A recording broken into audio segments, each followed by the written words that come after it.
कामयार का हादसा इंतहाई खौफनाक होता है। उसकी गाड़ी मुकम्मल तौर पर तबाह हो चुकी होती है और उसे निहायत तशवीशनाक हालत में अस्पताल के आईसीयू में मुंतकिल कर दिया जाता है।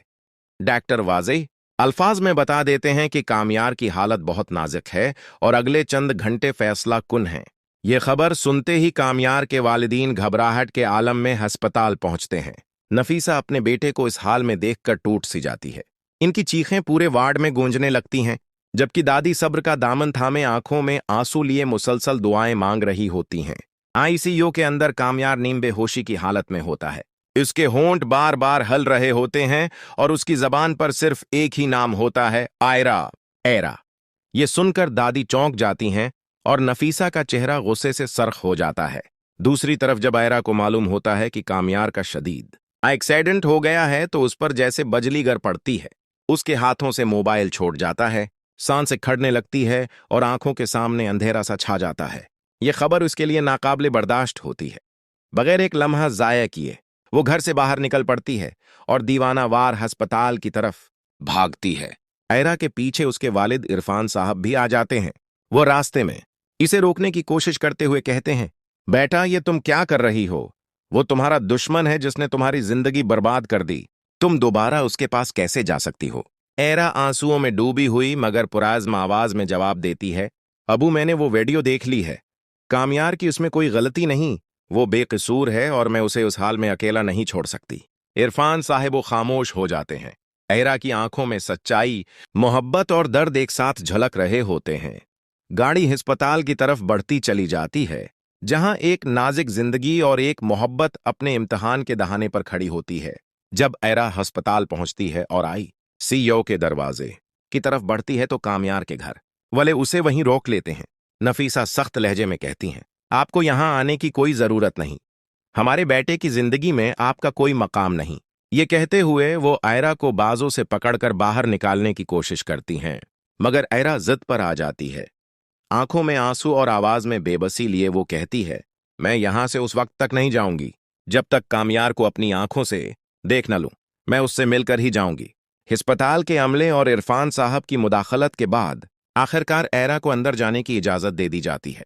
जैसे ही आयरा आईसीयू में दाखिल होती है और कामयार को इस हालत में देखती है तो उसके दब्त के बंधन टूट जाते हैं। वो चीख मारकर रोने लगती है। कांपते हाथों से वो कामयार के बस्तर के करीब आती है और रोते हुए कहती है, या अल्लाह, उसकी ये हालत किसने कर दी? मेरा कामयार इतना जख्मी। वो बार बार कामयार के चेहरे और जख्मों को देखती है और उसका दिल दहल जाता है। इसी लम्हे दादी भरी हुई आवाज में कहती हैं, बेटी उसका एक्सीडेंट हुआ है, बहुत खतरनाक हादसा था। ये सुनते ही आयरा के कदम लड़खड़ा जाते हैं। इसके चेहरे का रंग जर्द पड़ जाता है, आंखों के सामने अंधेरा छा जाता है और वो वहीं बेहोश होकर गिर पड़ती है। इरफान साहिब घबरा कर आगे बढ़ते हैं और आयरा को संभालते हैं। इस अजीब सी कैफियत पैदा हो जाती है। वो कामयार की हालत, ईरा की बेखुदी और उसकी सच्ची मोहब्बत को देखकर अंदर ही अंदर एक फैसला कर लेते हैं। वो सोचते हैं कि जिस लड़की को ये शख्स इस कदर टूट कर चाहता है और जो इस हाल में भी उसे छोड़ने को तैयार नहीं, वही उसकी असल शरीकी हयात बनने के लायक है। इन्हें पहली बार महसूस होता है कि आयरा और कामयार की जोड़ी वाकई कुदरत की बनाई हुई है। कुछ देर बाद इरफान साहब हिम्मत करके दादी से कहते हैं, हीमा जी, अगर नीयत साफ हो और मोहब्बत सच्ची हो तो रिश्ते में देर नहीं करनी चाहिए। मैं चाहता हूं कि उन दोनों का निकाह कर दिया जाए। दादी एक लम्हे को हैरान होती हैं, फिर ईरा के बेजान चेहरे और कामयार की हालत को देखकर सर हिला देती हैं। इरफान साहिब फौरन किसी को मौलवी साहब को बुलाने के लिए भेज देते हैं। अस्पताल के एक कमरे में खामोश दुआओं और नम आंखों के दरमियान कामयार और आयरा के निकाह की तैयारी होने लगती है। एक ऐसा निकाह जो हादसे, आंसुओं और आजमाइशों के बीच बंधने जा रहा होता है। मगर क्या नफीसा इस फैसले को कबूल करेगी या ये खुशी एक नए तूफान को जन्म देगी? कहानी अभी बाकी है। कामयार की आंखों से आंसू थमने का नाम नहीं लेते। वो टूटकर रोता है जैसे उसके अंदर बरसों का दर्द एक साथ बह निकला हो। आयरा होश में आती है तो कामयार का रोता हुआ चेहरा देखकर खुद भी ससकने लगती है। इस लम्हे दोनों एक दूसरे के दर्द को खामोशी से महसूस कर रहे होते हैं।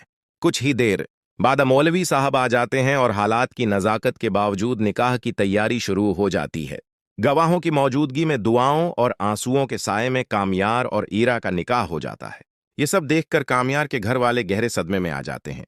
नफीसा और दीगर रिश्तेदार हैरत से एक दूसरे को देखते हैं। एक आवाज गुस्से और हैरानी से बुलंद होती है। पहले आप दोनों ने एक दूसरे को रद्द किया, एक दूसरे पर इल्जाम लगाए और अब अपनी मर्जी से निकाह कर रहे हैं। आप लोगों को जरा भी शर्म नहीं आई? ये सुनते ही आयरा आगे बढ़ती है, आंखें झुकी हुई। आवाज कांप रही होती है मगर दिल में सच्चाई होती है। वो कामयार के वालिदैन के सामने हाथ जोड़कर कहती है, मुझसे बहुत बड़ी गलती हो गई थी।